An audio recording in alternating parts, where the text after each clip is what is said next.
Thank you. We have two questions in the chat, but firstly, I wanted to ask a question to Julia. So I understand this was the first book you translated, right? So I just wanted to ask you about what informed your process when approaching this book. Because you said you were surrounded by people who spoke Portuguese and could kind of guide you through it, but in terms of your experience as a reader, as a translator, as a linguist, like what informed your process of approaching, or what informed your approach to this book?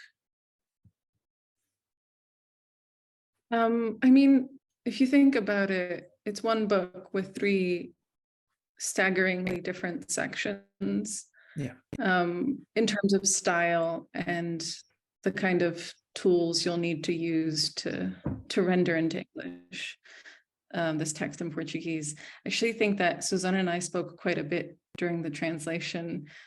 Now, 10 years later, I'm shocked that she would let a 25-year-old anywhere near this book.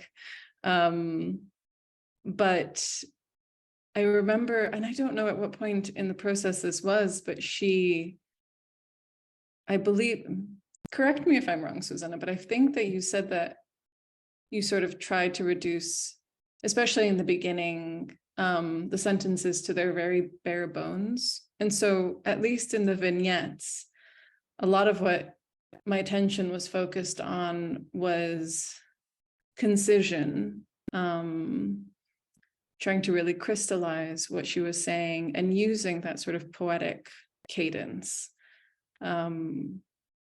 using what I think is a sort of gentleness in the prose.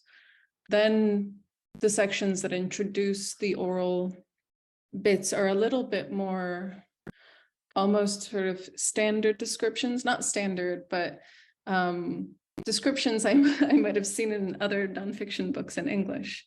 And then the oral sections, again, were extremely difficult. I watch, this is embarrassing to say in public, but I watch quite a lot of television. And I feel like television tends to be really helpful when it comes to trying to capture orality, especially in some of these sections when it's like a polar opposite of the beginning.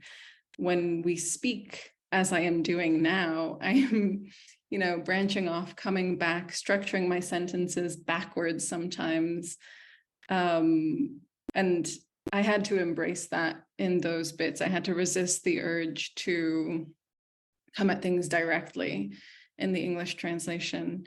I tend to read a lot around the books that I'm translating, and for the life of me, I can't remember what I read while working on this, though I've always been a fairly big fan of Janet Malcolm, and I see something of Janet Malcolm in this work as well. And I did want to ask Susana, if people don't mind my jumping the queue, it struck me that when you said that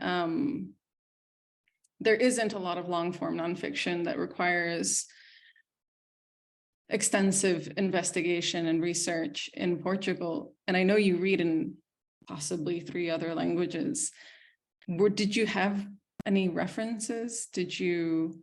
Were there any, I don't know, English or French or Spanish language writers that you come back to again and again when writing your nonfiction and also when writing this book?